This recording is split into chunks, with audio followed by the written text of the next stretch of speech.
Welcome to People Who Perform, the Real Estate Careers Podcast. Each episode will bring you conversations from business leaders and up-and-coming stars in the commercial real estate industry in Canada. Our guests will share their unique career journeys, passions, and advice on what it takes to be successful in this industry. This podcast is brought to you by Highview Partners, connecting people who perform in Canadian real estate. I'm your host, Richard Costello, and today I'm pleased to introduce Edward Chang. Edward is the VP of Investments and Real Estate at SilverBirch Hotels, responsible for growing the company through acquisitions and development, and for unlocking value in SilverBirch's existing portfolio. His expertise in hotel real estate spans acquisitions, dispositions, and portfolio management. As well as SilverBirch, Edward has worked with leading firms such as American Hotel Income Properties REIT and Sonder. Over the years, he has played a key role in complex transactions, strategic asset management, and investment decisions that have helped shape the hospitality landscape across North America and Europe. Beyond his real estate career, Edward is also a talented musician and is a verified artist on Spotify with over 8 million streams. In our conversation today, we'll dive into his career path, the evolving hotel investment market, the dynamics of hospitality as an asset class, and how he manages his passion for hotels and music. Edward, welcome to the Real Estate Careers Podcast. Thanks for joining us. Thanks so much, Richard. Looking forward to it. All right, so let's rewind the clock. What can you tell us about your early years, perhaps where you grew up, and what inspired you and your interest in real estate and hotels? Yeah, absolutely. So I am from Hong Kong originally, but grew up in Vancouver, moved here when I was very young. And then I actually attended boarding school on Vancouver Island. I went to Shawnigan Lake School, which was a really great experience. I enjoyed very much. And then after that, I somehow, flew to the U.S. and from the West Coast all the way to the East Coast. As you said, I went to Cornell for university. And I suppose, yes, I am in real estate and hotels now as my career, but back then I really had no idea that that was what I wanted to do. And it was all really influenced by my brother. He also went to the Cornell Hotel School. He's 4 years older, and Cornell seemed to do really good things for him in terms of opportunities, in terms of jobs, and all the people he was meeting. And for me, I didn't really know what I wanted other than something to do with business. And I didn't really know what that meant either. But anyways, that was it. My brother was a huge influence on my life, not just in sort of my career path, but also just my passions, my interests, my sports, everything. So I felt like, I'm just going to keep following him. I guess it ended up okay. I've stuck with that career ever since, and generally have been quite happy with how things turned out. So that's sort of how it happened. What does your brother do now, Edward? Yeah, he is actually at Sonder. So he is a vice president there. He was one of the early employees. For those who don't know, Sonder was a startup that was based in Montreal, and it has since gone public. And it's a disruptor in the hotel business for sure. So he's very much in the same line of work as I am. Yeah, and he lives in the States? He lives in Montreal, where the company is based. So he and his 5 little ones, which is crazy.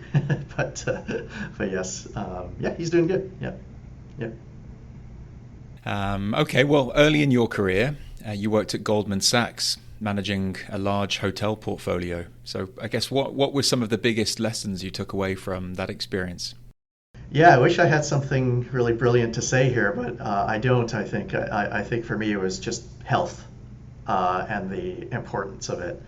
I definitely felt like I overloaded myself because I did the CFA program during the 3 years I was at Goldman. So I would go to my work, leave at 7 or 8 o'clock at night, and then go to the Starbucks down the road and study for about 3 hours. And I would do that for months and months. Never worked out during that period. Anyways, I think that some of the health related things that I picked up from that has continued to affect my career decisions ever since. And I'm like, 5 to 10 years after that now. And so, yeah, for any young person listening to this, I would say, yeah, find that balance, because it's definitely not worth it. I think I wish I didn't fall into that mentality that long hours are glorified, but there's no escaping that at a place like Goldman. That's the way, the culture is over there. And so, yeah, I think I just wish I paced myself a little bit better early on in my career. I guess for people like me, I think we're also wired to be workaholics a little bit. And so I actually, despite me saying all that, I still struggle with that a little bit today, where I'm kind of working on the weekends, even though I don't really need to. I don't really know why I do that, but I do. So so my bosses these days always telling me to still pace myself a little bit. But that's probably a lesson I learned from spending some time at Goldman, as incredible as the experience was. But that was the bit of the trade-off. Yeah, no, thanks for sharing that. And you've spent much of your career, as I've mentioned, working in hotel investments and transactions, asset management. What is it about hotels that makes them unique compared to other real estate asset classes? Yeah, absolutely. I think hotels have always been interesting to me because there's such a huge operational component to it. It is an operating business first, I would say, and real estate second. And what do I mean by that? Well, obviously, operations, you've got the business of selling your rooms. So there's a huge sort of top line component with revenue management, with loyalty programs, with sales efforts, local sales, national sales, international sales, you name it. And then you have the expenses side of things. When you think about the pandemic, there was a huge labor shortage, and also really terrible morale, lots of turnover, lots of overtime. I don't know how the supply chain will be affected by tariffs. All of that stuff affects your hotel margin materially. Then you have, you're trying to stay abreast with all the tech trends, in-room tech, distribution channels, the guest journey, and then you have, taking a step away from the day-to-day, you have the big picture strategy decisions, hugely important, right? Like, what do you brand your hotel? What operator do you stick in your hotel?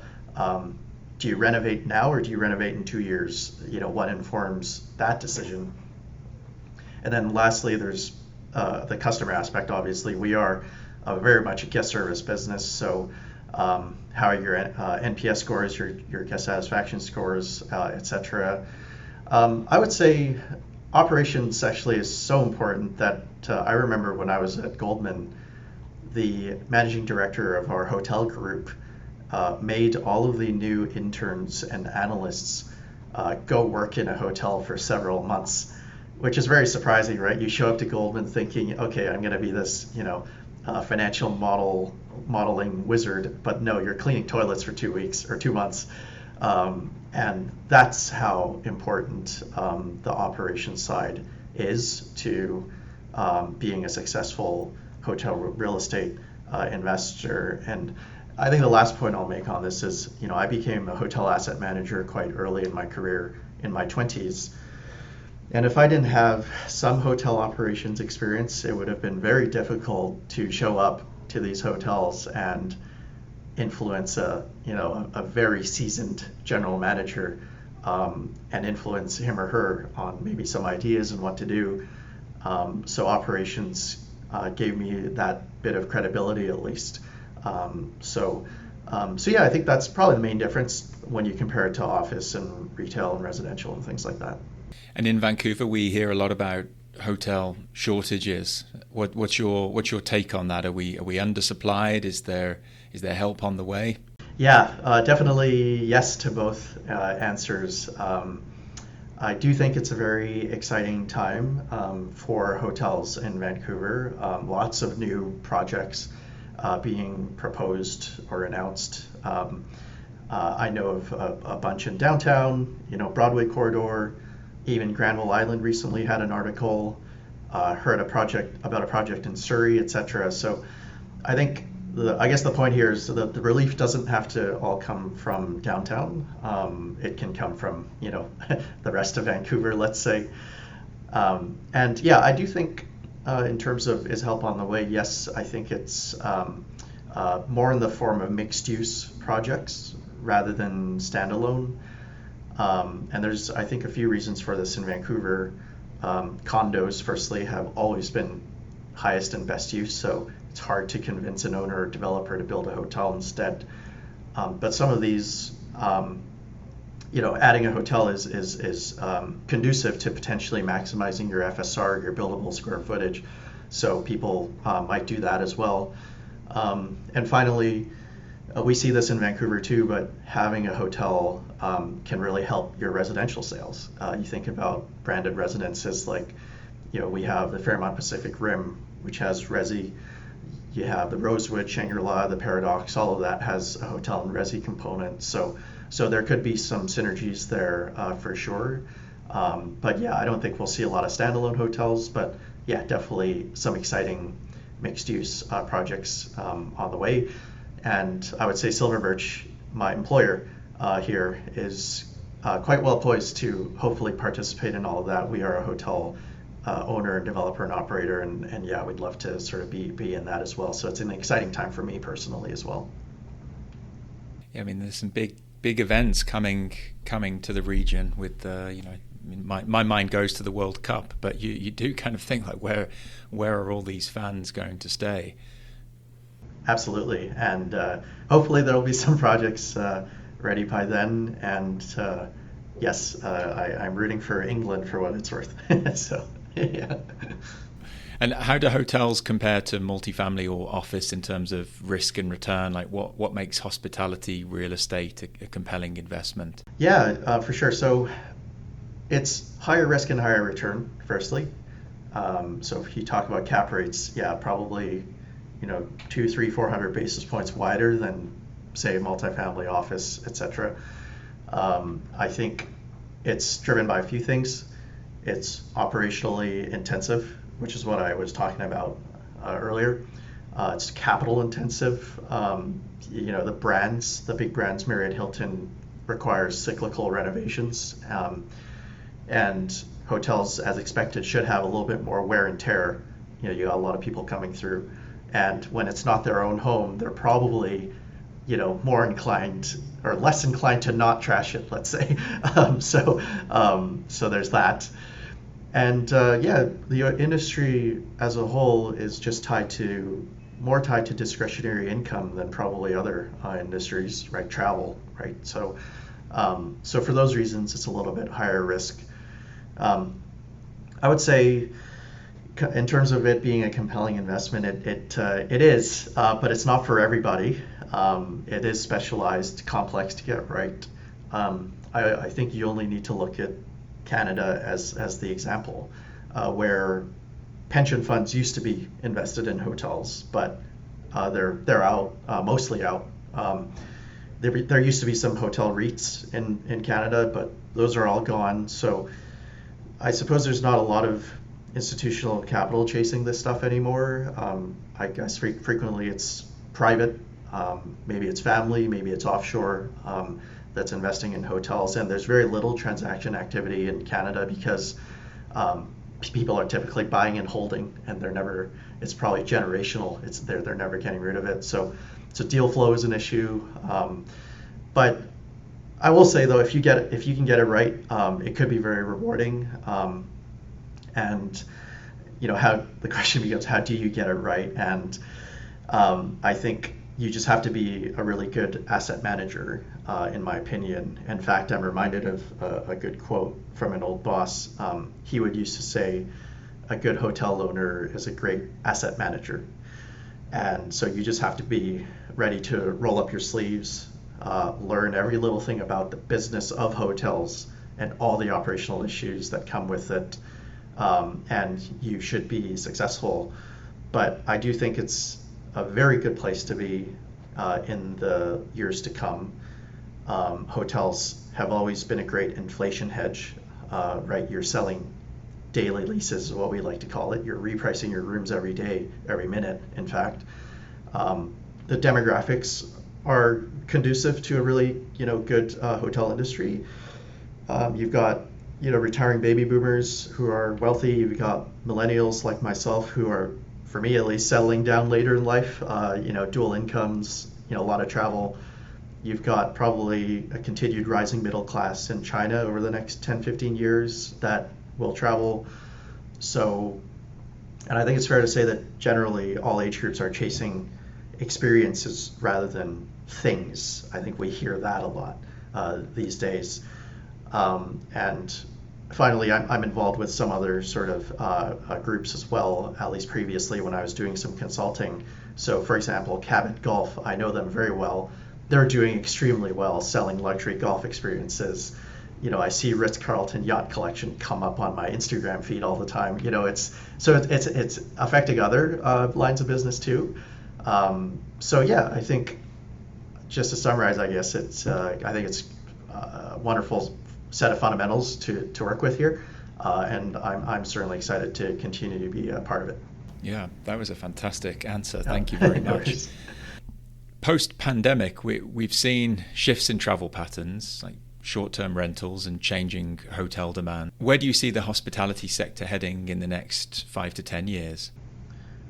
Yeah, I would say, we've had a couple of disruptors of late. Of course, the past 5-10 years, a lot of talk about Airbnb and short-term rental and things like that. And then probably within the past 2 or 4 or 5 years, I think wellness has really taken off. I think going forward, it will continue to be a few things. So wellness for sure. Probably more than just your typical spa, sauna, cold plunge. It's more than that. It's things like, let's say, sleep kits, aromatherapy, diffusers in the rooms. There's mini bars that are maybe very much more wellness focused, superfoods, maybe CBD infused, whatever, drinks, etc. And the list goes on. So there's that. I think the technology piece I touched on briefly earlier, AI in the rooms. AI is such a buzzword these days. I don't really even know what it means, but yes, it will disrupt our industry, I'm sure, in some way, shape, or form. We also have glamping and outdoor accommodations. So Marriott, for example, recently bought postcard cabins. So that's pretty neat. We've had extended stay for a very long time, right? Residence Inn and Homewood Suites are the beloved sort of extended stay brands. But those are only 3-star. And so recently at a conference, some people started talking about luxury extended stay, which doesn't really exist yet, I would argue. So that could be coming. Branded residences is another thing. Rosewood, for example, has residences that's not even tied to a hotel, which is fascinating. So are we going to see? Marriott Apartments, I think, is a similar concept.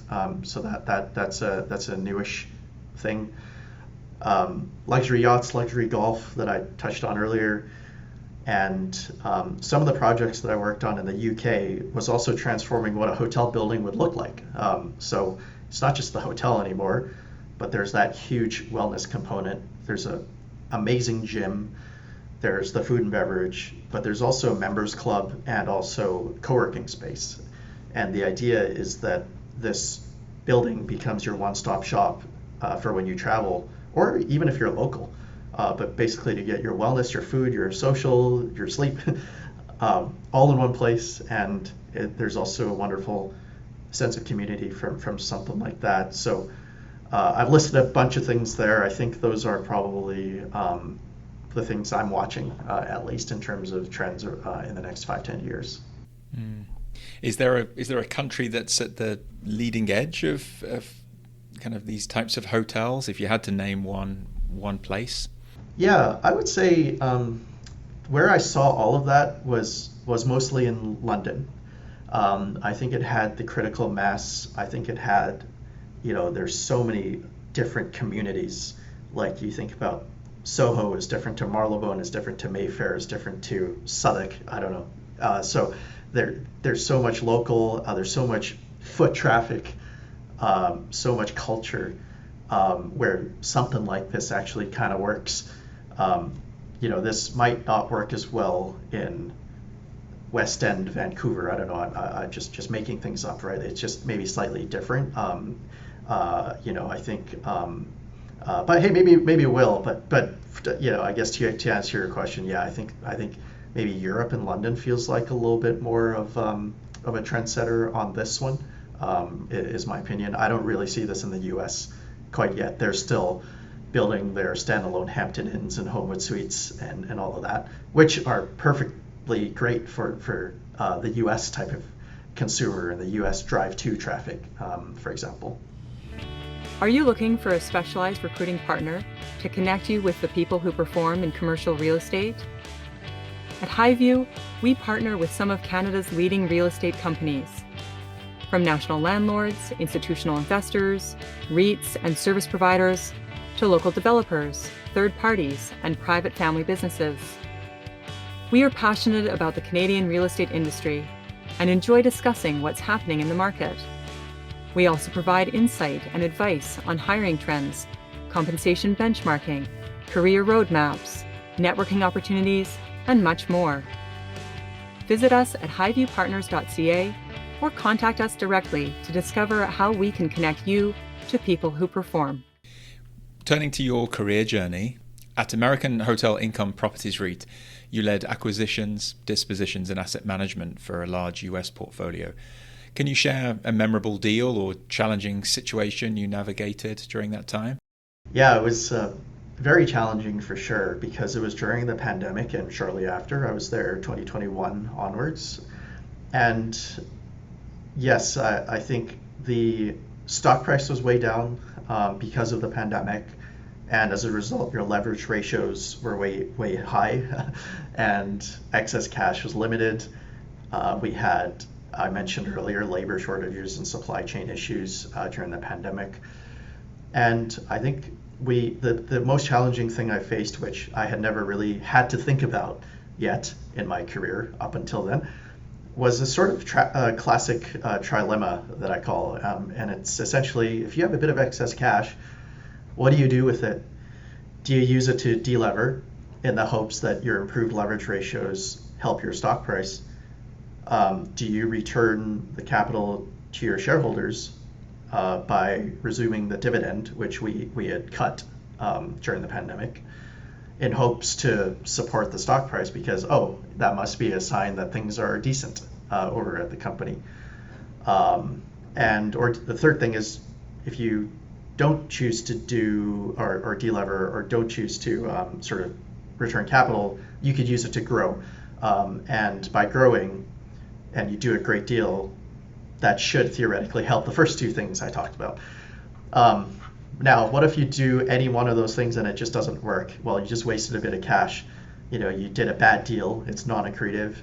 Well, you're even more hooped now. Your leverage ratio is just worsened further, and now you're in a really bad spot. So, yeah, how do you decide among the three? And it's kind of difficult because the three are intertwined as well. You don't really view them in a silo. So that was an interesting problem. So that's certainly a takeaway from that. It was a public company, so that was kind of the first time I really had to think about the optics of the stock price, the idea that you maybe had to prioritize your short-term earnings instead of long-term growth or long-term value accretion, and you're kind of maybe making a bit of a trade-off sometimes. All new things, a great experience for me. I think I hadn't really worked for a public company up until then. And you also played a key role in the $1.2 billion sale of SilverBirch Hotels and Resorts. So what was it like working on such a major transaction? Yeah, I think I would say that was one of the best things to have happened in my career, because it happened early on. I was in my 20s, and however, the best part was my boss gave me a really pivotal and leading role in the transaction. So I did everything from owning the PSA negotiation, purchase and sale negotiation. It was like 100 pages. I owned the data room. I owned the due diligence disclosure process and the closing process, working very closely with our lawyers. etc. So I think it was me and that boss like to call it the formative years of my career. I think I really grew out of being an analyst by going through something like that, and it took probably 2 years to do that transaction. And at the end of it, in 2017, 2018, I left SilverBirch, and I felt like it was a wonderful springboard to all of these other amazing opportunities I had since then, which included moving to Europe, working for a startup, starting my own business, and I had a bit more confidence at that point because I just went through that massive deal.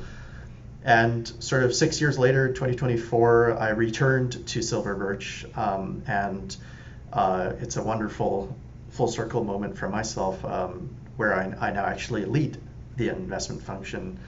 And it all started with that one deal, I would say, and had a great run since, and I'm just very thankful that I had that opportunity and got that notch on my belt. Yeah, amazing.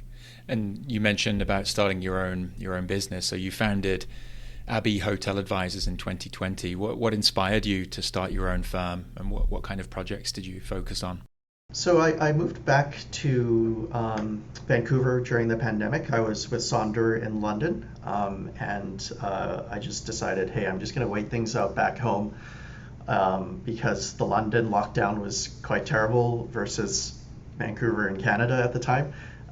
So that was really nice to be back home. But anyways, I then decided to start doing some consulting work, and it was actually timed super well because a lot of companies didn't want full-timers on their payroll during the pandemic because there was so much uncertainty. But let's say they were going after an opportunistic acquisition and they needed some help. Well, then that was the perfect opportunity for a guy like me to just float in, help them out. And then when the deal was over, I would just be completely off their payroll. So it was kind of a nice niche. And at that point in my career, I had US, UK, Canada, and European experience. So it was actually very easy to grow to about 20 lifetime clients that I serviced, all in all. In terms of what I do for them, it's kind of like my day job. It's acquisitions and asset management, and basically everything that falls under those two umbrellas. And yeah, today I'm full-time with SilverBirch, but I still have Abbey Hotel Advisors because I use it to be an advisor, typically through having a board seat with some of these companies, and it allows me to continue learning and stay involved, provided obviously it doesn't conflict with my day job. But a bit of a fun fact for you, Abbey Hotel Advisors is actually, I named it after Abbey Road Studios, and you're from the UK, I'm sure you know what Abbey Road Studios is. For those who may not know, it's the world's top recording studios. It's where the Beatles made, 95% of their recordings, and where all the major orchestras go. And I've been there a few times, and the week prior to when I was there, I heard Ed Sheeran was there. So yeah, it's crazy. And yeah, I just wanted some sort of music influence. Music is so important to me, to influence that a little bit in naming the company. And I also felt Abbey is such a lovely female name, and it was kind of a nice differentiator to super intense names in my industry typically, like you think about Blackstone or Fortress Investment Group or stuff like that. So I don't know, it works. So that's sort of the story. Yeah, no, that's great, and the perfect little segue into this next chapter, which is about your personal interests and your music. So outside of real estate, you're also a successful musician with millions of Spotify streams. How did you get into music? What's your creative process? Yeah, it's certainly a big part of my life. I've been playing since I was 4. And it was a pandemic project. I just, had nothing to do, so I just basically slapped some music up onto Spotify purely for fun that I had recorded. And a bunch of the songs ended up gaining some traction, especially one in particular called Howl's Moving Castle from Studio Ghibli.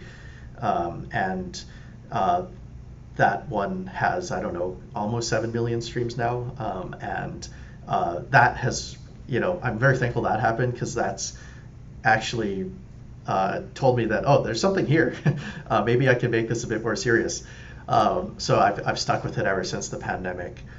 I think the creative process for me is super simple. I basically just record what I like. That's it. I do this 100% for myself. Even without the royalty income, I'd be doing it anyway. So it's purely for me, it's purely for enjoyment. But at the same time, I've really enjoyed learning a completely different industry. Music is obviously completely different from doing a hotel real estate deal. And in the music side, there's just so much strategy involved too. It's everything from picking a good team, engineers, videographers, etc., or learning the technical side, mixing, even the best mics to use for my type of violin and my playing. It's the practice, there's the physical side, but there's also the legal side, like copyright, cover licenses, how do you distribute your songs? How do you name your songs? Album art, marketing, social media, and the like. So there's a whole bunch of stuff there that I really enjoyed just completely doing that's completely different. And I've always used it as a challenge to create something organically. I think in today's society we consume a lot, consume too much, and it's easy and comfortable. And it's a lot harder to just roll up your sleeves and do something. And so that's what I've challenged myself to do. And I think I'll be very thankful when I'm sort of 75 years old looking back that I not only recorded music but made some videos to document this journey. I think I'll be very thankful that I did that. Fun fact for you, Richard, is my not so secret dream would be to get the royalties up high enough that I could either move to part-time or even leave real estate altogether. We could have a philosophical discussion another time where the question is, do I really love real estate? I'm not sure the answer to that is a resounding yes. I enjoy it, but anyways, music is my true love is what I'm trying to say, and the goal would be to get the royalties up as much as I can to make that a reality. Yeah, that's incredible. Well, we might be able to help push sort of our dozen listeners over to your Spotify channel. I should have asked you at the start. You said you've been playing since you were 4 or 5. Like, what have you been playing? Yeah. So of course, the joke goes, I peaked at age 11, and it's been downhill ever since. I remember playing like the Mendelssohn Violin Concerto with an orchestra. I think I was 16 at the time. But then nowadays I record very nice covers of, let's say, some of the Japanese anime that I mentioned earlier. I love Pokemon, so I record some Pokemon music. I'm doing some pop songs. I have Phantom of the Opera. I have Final Fantasy, and some classical ones thrown in there too. But it's it's a little bit all over. Just I have some K-pop, So whatever I want at the time. It's And the instruments, Edward? Yeah. Violin for me, and I usually have a pianist as well. So I play with incredible pianists, that's basically it. Just a nice duo. So. Yeah. Mm-hmm. Well, if people can't see this video, but you do have a couple of Pokemon behind you on your desk. So Yes. I have no idea how you play the violin to Pokemon music, but I'm definitely going to try and find out what that means. I'll share it with you after this podcast. Yeah, that's unbelievable. So who got you into this? Was it your brother again? 100%. Yeah, I distinctly remember. I don't remember a lot when I was 4 years old and growing up in Vancouver, but I do remember coming down the stairs of our house, and I saw my brother. He was 8, I guess, at the time, having a violin lesson, and I saw him, and I just went to my mom and I was like, "Oh, that looks cool. Can I do that too?" and it's just obviously been a huge part of my life ever since. So I certainly have my brother and my mom to thank for supporting me in that journey. It's amazing. How far did your brother take it? Yeah, he definitely is a better violinist than me, let's say. Yeah, yeah. So he's one of those perfect older brothers. Like at Sonder, my boss's boss was my brother. He's like, and I told you how many, he has a bunch of kids, very successful, and just taller, bigger, stronger, faster, smarter. And here's little Edward just trying to catch up, or keep up. So, so that he's just one of those annoying older siblings, I suppose.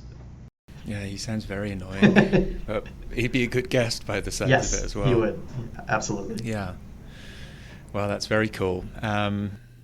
Yeah, I mean, hotels and music, like they both involve curating experiences for people. Do you see any parallels between the two? Yeah, definitely. I think my answer here would be authenticity. So just being real, right? Like, and I'm trying to be as real as possible on this podcast, for example. Like, I think people like hearing real things.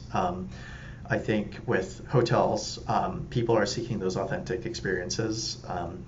I think hotels can be overdone sometimes in an effort to be hip, or things just might come across a little bit cheesy or tacky, and it doesn't work. And people just want you to be real and give them a very special and memorable experience. And I think it's the same in music. I mentioned I only record things that I like, or that have maybe a special meaning to me, and I'm being real. And I think that authenticity comes across to my audiences magically somehow, that because these are the songs that always do the best, these ones where I'm staying true to myself. Whereas I have tried in a few instances to get my streams up to record these pop songs that mean nothing to me, and I don't like them. And emotionally, they don't do anything for me. And as a result, it doesn't come across to the audiences. I think audiences are astute. They know when you're being you or being fake. And so that is just a testament to me, telling me that, okay, I'm just going to do what I like. It's worked. And I think, just being real for both hotels and music basically is just key to, providing something, I think, that really resonates with whatever target market you're trying to go after. And I don't think that's a bad lesson in life either. You want to be real in your relationships, dating, you name it. So just something I try to be. Edward, looking back, these are some final thoughts. I mean, you've still got a ways left in your career. You're a young person, but what are you most proud of so far? Yeah, I would say, without sounding terribly boastful here, maybe a few things come to mind. I think it's having international experience in multiple continents. I talked about Europe and North America, but I haven't mentioned that I've also worked in Hong Kong before, and so I quite like having that international exposure. And I guess I've landed a couple of good positions in my early 30s, let's say.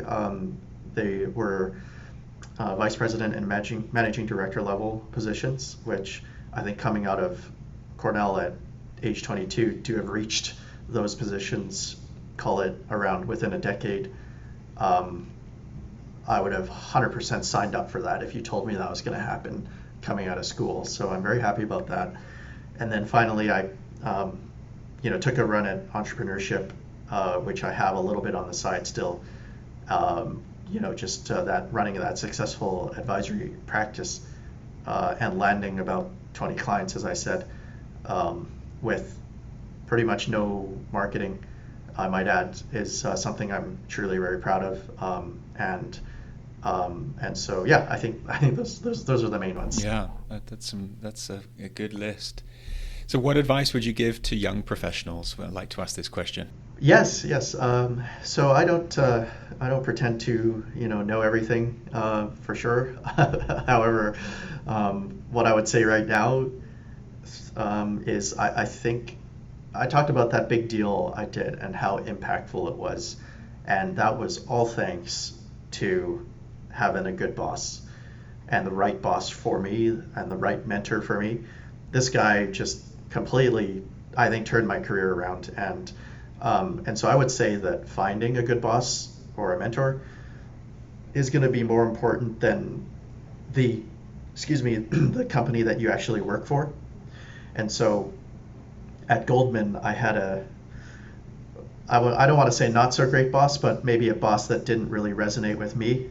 And Goldman was a great experience, but where I felt like I really kind of moved up and moved on to the next level was having a good boss at SilverBirch. And sort of, so that, I think that's what I would say. Yeah. And what's next for you? Either real estate or music or both? I think I'll answer both, actually. So real estate, it's nothing too crazy. I think I'm just going to continue progressing at SilverBirch now that I've returned. I am a vice president level, so there is a senior vice president level position theoretically available, and I'd love to target that over the next few years, let's say. So that would be the goal, and trying to figure out what I need to do to get there. And then music, I have a very exciting recording session planned for end of April. And it's just really doing everything I can to get those streams up and retire happily as a musician. That would be nice. But I think if your listeners don't mind heading over to my Spotify channel, I'd greatly appreciate it. There's the shameless plug. So, but yeah, those are the yeah. That's yeah. amazing. And we've not done this before, but if we were to have a little sample of one of your songs for our kind of exit music, what would you suggest? Yes. So I recently did one called "Let You Break My Heart Again" by Leve. She's from Iceland. And that one was fun because I actually mashed 7 or 8 violin parts and had my engineer just combine them into one. So you'll hear quite nice harmonies from that. Otherwise, you can just check out probably my the one that went viral, which was Howl's Moving Castle. I think that one is quite popular. So I'd say those two for now. Okay. All right. Well, if you can send us those, then yeah, we'll give people a taste, and then they can head over. Amazing. I really appreciate that, Richard, and yeah, thank you very much for having me, by the way. It's been oh fun. no, yeah. You're very welcome. I mean, you've been a busy guy with lots of travel and time in Europe, and I feel like people will only get to hopefully hear about you on this a little bit more, and yeah, we should be seeing and hearing a lot more of you, because you've got some incredible experience, and I think it's that kind of international perspective that really makes this all super unique, especially as hotels are having their moment and will continue to be for the next number of years, I can only imagine. Yeah, and absolutely. I'm looking forward to, now that I'm back, just getting more tapped into the local community, the real estate societies, etc. So looking forward to seeing you a lot more, hopefully, Richard, in person at various things coming up. So. Awesome. Yeah. Well, thank you again. Really appreciate it. Yeah, absolutely. Thank you very much.